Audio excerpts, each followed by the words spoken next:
While quarterback Derek Carr still isn't a New Orleans Saint, it doesn't feel like things are moving any closer. We got all that and a little bit of lanyard for you on today's episode of Locked On Saints.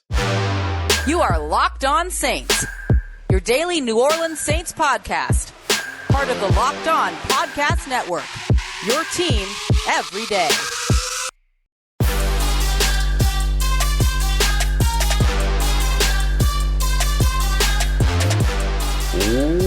What is good, Who Dat Nation and Who Dat family? Welcome into another episode of Locked On Saints, your daily podcast covering your favorite team, the New Orleans Saints. Part of Locked On Podcast Network, your team every day. Thanks so much as always, making Locked On Saints your first listen of the day every day. Don't forget, we're free and available on all podcast apps and on YouTube as well. And I'm your host, Ross Jackson, at Ross Jackson Nola on Twitter, your New Orleans Saints expert, credential member of the media, CrescentCitySports.com, USA Today Saints Wire, Tuesdays on Locked On NFL, and here with you every single Monday through Friday on Locked On Saints. Today's episode of Locked On Saints brought to you by our friends over at FanDuel Sportsbook, America's #1 sportsbook and the official sportsbook of the NFL. Go ahead and check them out today. Make every moment more by heading over to FanDuel.com/LockedOn today to get started. On today's episode is Georgia quarterback, two-time national champion Stetson Bennett, worth a flyer in the NFL draft. Why we're even answering that question tells you why he's not. We'll take a look at that. We'll also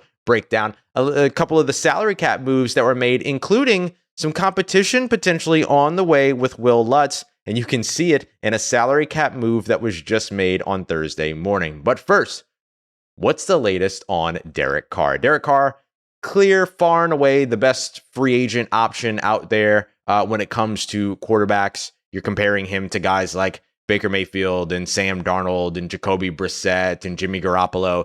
Maybe you feel a little bit better about Jimmy Garoppolo than you do Derek Carr. I don't know. But Derek Carr, at least to me, far and away the best option that is available out there currently on the market, right? Lamar Jackson, not presently on the market. Aaron Rodgers, still in darkness somewhere, I guess. I don't know. But there is something about the Aaron Rodgers deal or the Aaron Rodgers situation that tells you how things are going with the Derek Carr situation. So with the New Orleans Saints and Derek Carr, it doesn't look like anything has progressed since that last meeting, right? Derek Carr coming here to New Orleans. He went to Ralph's on the Park over in City Park. They met up, discussed the possibility of the fit and all that in terms of a potential trade from the Las Vegas Raiders to the New Orleans Saints. That trade didn't happen. Derek Carr becomes a free agent. And so far, nothing. Nothing really since then. Derek Carr has gone on to meet with the New York Jets, and this is where things get a little bit interesting. New York Jets, reportedly through media and things like that, see Derek Carr as a future Hall of Fame quarterback, but yet, or first ballot Hall of Fame, I think it was what the report said, but yet they're waiting around to see what happens with Aaron Rodgers. So if you think that's the case, it's a little weird to be like, oh yeah, absolutely, no, we love you. You're a future first round, first ballot Hall of Famer, blah, blah, blah. But also, we're waiting on this guy over here. So Derek Carr is kind of in this situation now to where he's visited with the New Orleans Saints. He's visited with the New York Jets. He should be visiting with the Carolina Panthers at some point. Tampa Bay Buccaneers don't look like they're in there. It looks like they're ready to move ahead with Kyle Trask at quarterback. The New England Patriots seem locked in with Mac Jones. The Indianapolis Colts are preparing for a young quarterback, as are the Carolina Panthers, honestly. And so where's Derek Carr's best option at this point? Because one could make the argument that the Saints are still very much the best option that Derek Carr has, whether it be because of the weapons that are available, knowing that Alvin Kamara may not be available for up to 6 games or at least 6 games in 2023, depending upon how his March 2nd trial goes after the alleged altercation, which now has video, very clear video of the incident, things like that. So we'll see how all of that pans out. But even without Alvin Kamara, the Saints have Chris Olave, they've got Rashid Shaheed, they'll keep Juwan Johnson around. They've continued to build and invest in their offensive line. Yes, the offensive line has had injury issues, but it's still a talented offensive line. You saw the steps forward for Cesar Ruiz. You see what Trevor Penning has. You know what you have in Eric McCoy as well as Ryan Ramczyk. They could reinvest at left guard this offseason if they want to with a guy like Osiris Torrance in the NFL draft, or they could wait later and go with a guy like Jackson Kirkland. There is so many different ways for this New Orleans Saints team to continue to bolster their offense and put Derek Carr in a good situation. So why hasn't he signed yet? Well, he has every right to be patient here, every reason to be patient. He's got a month-long head start on every other quarterback that's hitting the market this offseason. Baker Mayfield, all those names that we mentioned earlier today, who could also be options for the New Orleans Saints, but I'll tell you where I think they're going to go here in just a second if they don't get Derek Carr. He's got a full month head start on all of those guys who aren't able to start talking to other teams until the quote legal tampering period opens up a couple days before the new league year in the middle of March. We still have the combine to go to. He can go to Indianapolis if he wanted to and go in there and show up at the convention center and talk to every dang team that's there and never have to worry about any competition outside of maybe Aaron Rodgers coming out of whatever a darkness retreat is and saying, all right, I would like to be a New York Jet now. And that's kind of where Derek Carr is. He's in this weird liminal space of I control my own destiny, but also there's these one or two quarterbacks, if you include Lamar Jackson in the equation, that could change everything for me. So should he be in a hurry or should he be being patient? I don't know. It's a tough one. I think the biggest thing to consider here is that there's like 15 teams in the NFL that could use an upgrade at quarterback, and there's only two better options that might hit the market if you're Derek Carr. So to me, it means take your time. It means have patience. So I think that's what Derek Carr is going to do, but we'll see how it all pans out. As for the New Orleans Saints and where they go at quarterback, obviously they want Derek Carr. They like Derek Carr. If they don't go with Derek Carr, what's a better option for you? Jimmy Garoppolo, Baker Mayfield, Sam Darnold, Jacoby Brissett in the first year in your system, or Andy Dalton in a second year in your system? Jameis Winston for a fourth year in your system? Taysom Hill for a sixth, seventh year in your system? I think the latter options are better, and it seems very likely that it would be most likely Andy Dalton that would end up getting the call in 2023. Now, you could bring Teddy Bridgewater back as well. You could do that in any case. I think no matter what, Andy Dalton's back. Even if they do land Derek Carr, I can see Andy Dalton coming back as a veteran backup to do the role that he was actually signed to do back in 2022 before the Saints went and committed to him for the entire season out of nowhere. Well, not out of nowhere, but particularly curiously committing to him after that 3-interception game, 2-pick-6 game with the Arizona Cardinals. And so that, I think, is where the Saints would end up going. If it's not Derek Carr, then expect to see them run it back in some way or another when it comes to the quarterback position. And that could be a good choice. That could be a bad choice. We'll have to see how it all plays out. But if you're going into 2023 with the same head coach, the same offensive coordinator, and the same quarterback, it's hard to expect that you're going to see a big-time boost in 2023 from what you saw in 2022. Remember, the Saints committing or recommitting to Pete Carmichael effectively tells you that they believe that the problems were elsewhere. So if you're not making changes where the problems were, expect to see the problems again. But it's clear that that's not the intent for the New Orleans Saints, as they have been pursuing Derek Carr, and they'll continue to pursue every other quarterback that's out there. And one of the ways, in order for them to be able to do that, they're going to have to open up some salary cap space. Thursday morning, they made two big moves that helped them massively in opening up nearly $12 million of salary cap space, but also gives you a little bit of a preview into what could be the future for the Saints and Will Lutz. And this could go either way. Got that coming up for you as we continue on with today's episode of Locked On Saints. And today's episode brought to you by our friends over at FanDuel Sportsbook, America's #1 sportsbook and an official sportsbook partner of the NBA as well, and our exclusive sportsbook here on the Locked On Podcast Network. Right now, if you are a brand new customer to FanDuel, things get even better for you because they have their no-sweat first bet of up to $1,000. So that's $1,000 or up to $1,000 in bonus bets that you would get back if your first bet doesn't win. You know what that means? It means that there's no losing. Yeah, it's a good way to go into your first bet over at FanDuel Sportsbook. You can download the app. It's safe. It's secure. It's super easy to use. You can bet on everything from the money line to the spread, point scores, threes drained, all that. Pelicans are back in action on Thursday night. You're ready to get into that, and you want to go ahead and maybe feel a little bit of the sweat, get in on the game. The FanDuel is absolutely the place to get that done. Plus, FanDuel also lets you combine a bunch of different bets for chances at even bigger payouts with their same game parlays. Always a ton of fun. So don't miss your chance for your no sweat first bet of up to $1,000 in bonus bets when you go to FanDuel.com/lockedon. That's FanDuel.com/lockedon to learn more. Make every moment more with FanDuel, an official sports betting partner of the NBA. All right, family, continuing on with today's episode of Locked On Saints. New Orleans Saints making some big moves as they open up their salary cap options once again, restructuring contracts, renegotiating contracts.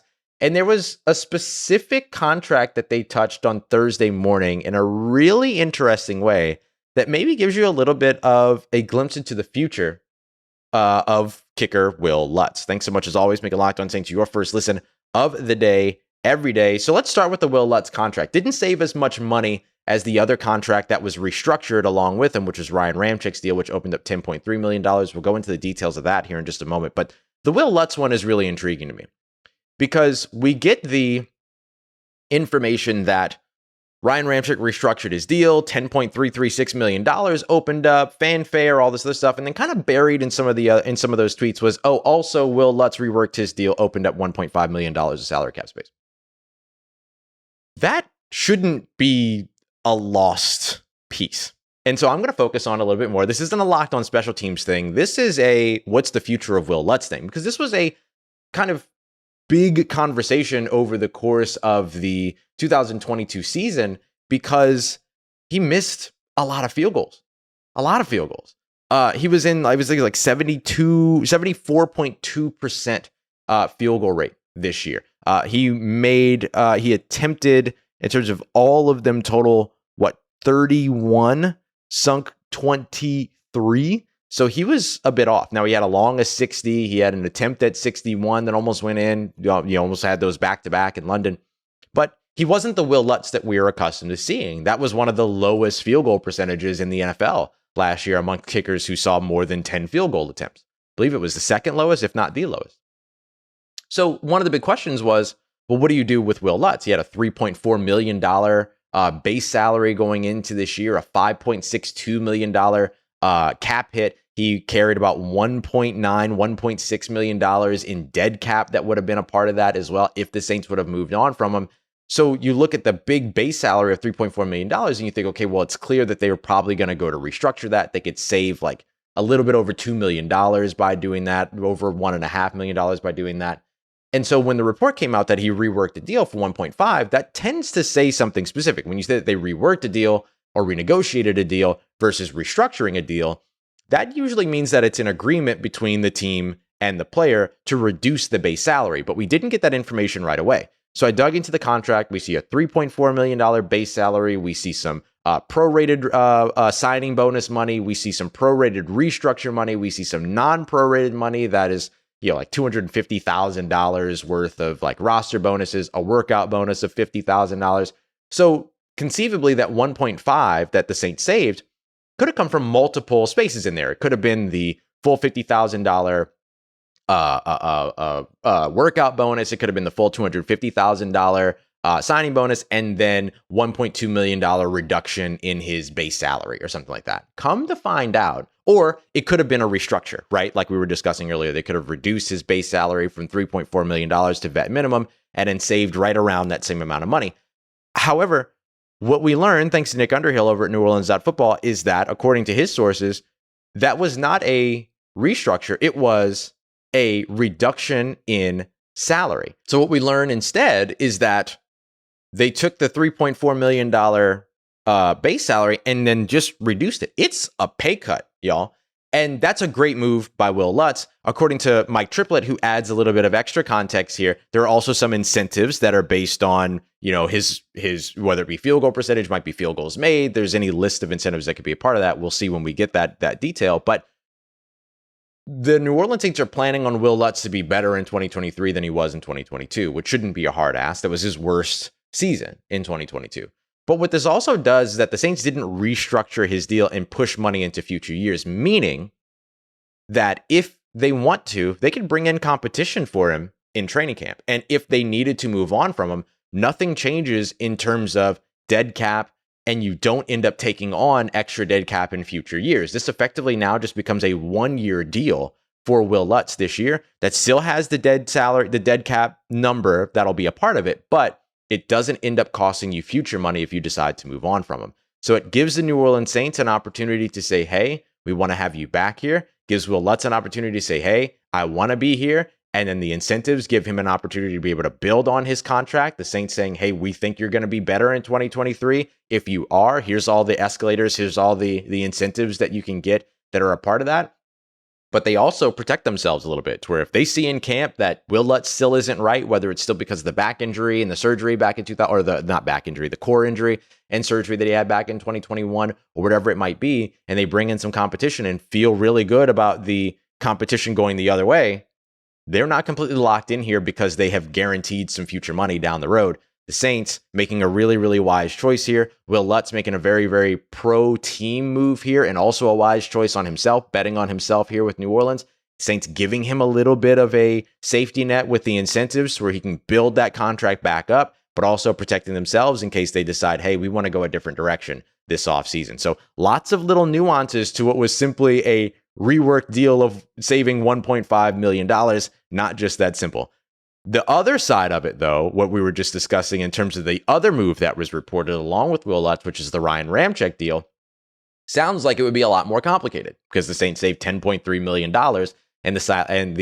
against their salary cap because of that move.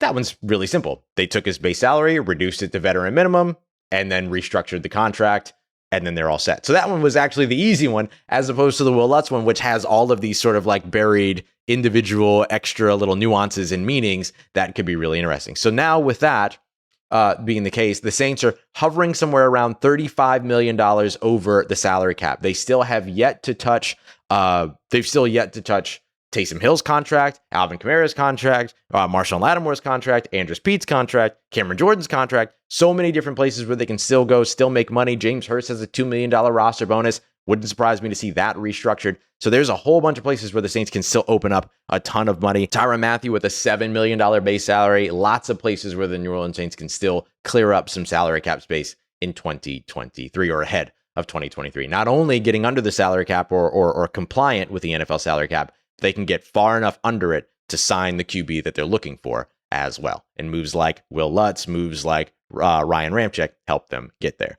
All right, coming up next, speaking of quarterback, should the New Orleans Saints be willing to take a flyer on two-time national champion quarterback Stetson Bennett? Why that question alone is enough to tell you why they shouldn't. We got that coming up for you as we continue on and wrap up today's episode of Locked On Saints. Let's get it, Who Dat Nation. Wrapping up today's episode of Locked On Saints with a quick look at Georgia quarterback Stetson Bennett. This is one that I've been asked to discuss quite a bit. I'm sorry it's taken me so long to get in there. I tried to sprinkle in a little bit in a couple of episodes ago, but let's fully dive in here on why Stetson Bennett would not be worth the New Orleans Saints' time. And yes, you're going to hear me say negative things about a player, or not really negative things about a player, just negative things about the fit for the player and the expectations. I look at Stetson Bennett and I want to start off with the question that everybody asks, which is Stetson Bennett worth a draft pick?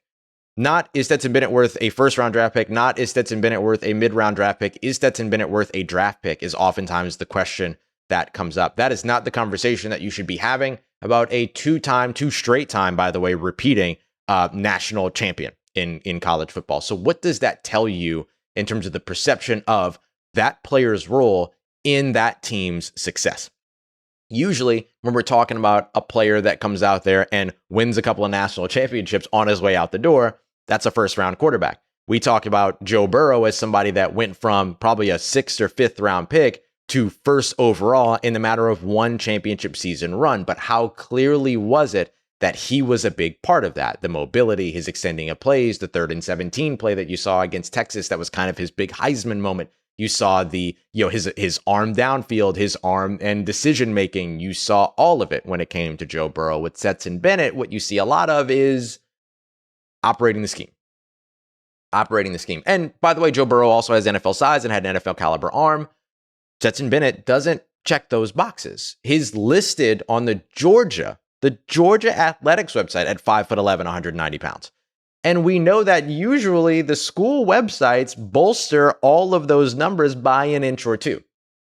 Is Stetson Bennett 5'9", 5'10", or is he actually 5'11"? Is he 180 pounds instead of 190 pounds? Those are going to be issues at the next level. And especially somebody coming into today's day and age undersized.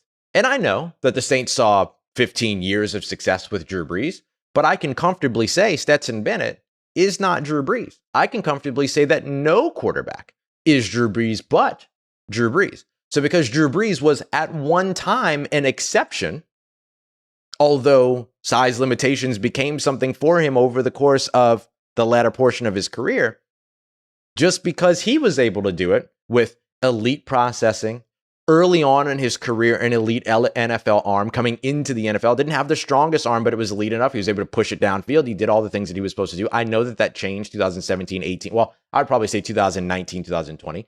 But with Stetson Bennett, the tools that Stetson Bennett is coming into the NFL with are not the tools that Drew Brees came into the NFL with.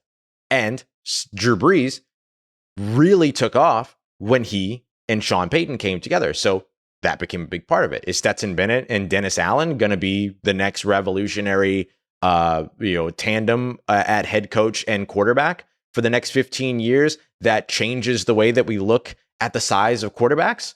Probably not. And that's no offense to either one of them, but Dennis Allen's not that guy. He's a defensive head coach, right? So if you want to maximize Stetson Bennett, have him go somewhere with an offensive head coach that might be able to make something work with him. But what we have seen in the NFL time and time and time again is that round one, round two prospects are round one, round two prospects for a reason. And if you're talking about somebody who has just won back-to-back national championships and done so on good production, by the way, took care of the football, accounted for 3,700 passing yards, 500 rushing yards, and 40 touchdowns during his senior year, according to our friends over Damian Parson over at the Locked On NFL Draft Podcast. Like, compiling those numbers, this guy should be up there in terms of the conversation. So why isn't he? Okay, so size is a big part of it. He does have mobility, but it's capped. You're not going to be able to really put him in a situation to where he's going to run and be, that guy for you. He's 5'11", 190 pounds at best. So no, he's not going to be the guy that's going to be able to pick up yardage for you for your legs and keep him healthy, or pick up yardage for you with his legs and keep him healthy, all of those pieces. Has trouble with ball placement downfield, doesn't have an NFL caliber arm, doesn't have NFL caliber size. And one of the things that I've been saying for most of the draft, most of the offseason process already, is enough with this player is lacks an NFL caliber arm, lacks NFL caliber size, but enough with that. Enough with the but. If they don't have the size, if they don't have the arm, if they don't have the wherewithal to maximize the position, then they just don't. It's just that simple. And so now you couple that with him not going to the Senior Bowl, which I can tell you was a heavy conversation, right? Like, a lot of people were discussing his decision of not going to the Senior Bowl. Not all of them not all of them media members. And so I think that was a big hit to his stock, because that was his first opportunity to go in, get measured. Why avoid that?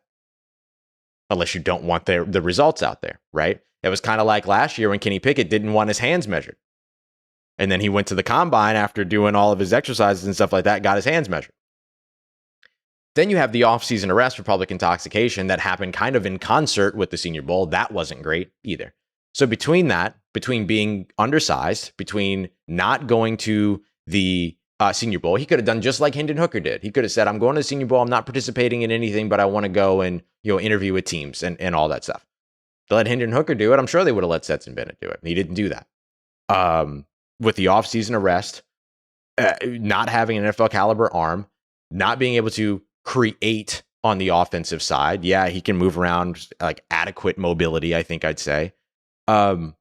Checks down a bunch, very safe. I mean, all these things that are really good for like an aging quarterback that and that you can build a system around. Not great for a guy that you're trying to say, okay, could he potentially be a franchise quarterback in the NFL? So Stetson Bennett very likely going to be a day 3 selection, potentially even undrafted, might not even end up in the NFL. We'll see. Maybe he has to go the other route. Maybe he goes to the USFL. Maybe he goes to the XFL.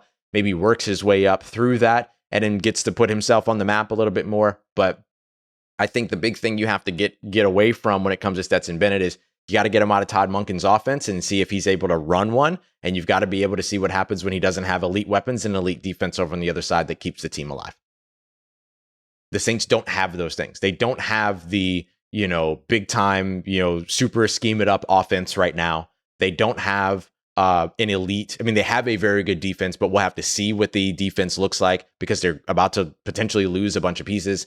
And they don't have the type of system that somebody that comes in undersized and under-equipped is going to be able to turn into a top offense in the NFL. It's just not going to happen. And so for me, the fact that we're even asking the question, is Stetson Bennett worth a draft pick despite the success that he's seen in college football? tells you everything that you need to know. Not a good fit for the New Orleans Saints. Not a place that I would invest that selection. Okay, well, now that I put all of that on wax, when Stetson Bennett is a first ballot Hall of Famer, 4 years after his career is over, we can all replay this. I'll have a laugh. It'll be great. We'll see how it all goes. But coming up in tomorrow's episode, it's Friday, so we're going to run through, in case you missed it, get you caught up on all the news from around the New Orleans Saints, keep you up to date with everything going on salary cap wise, and of course, the Derek Carr Chronicles and QB Watch for the New Orleans Saints. So we got all that coming up for you as we continue on here every single Monday through Friday on Locked On Saints. Appreciate you as always. Make Locked On Saints your first listen of the day every day. For your second listen, make sure you go and check out Locked On NFL Draft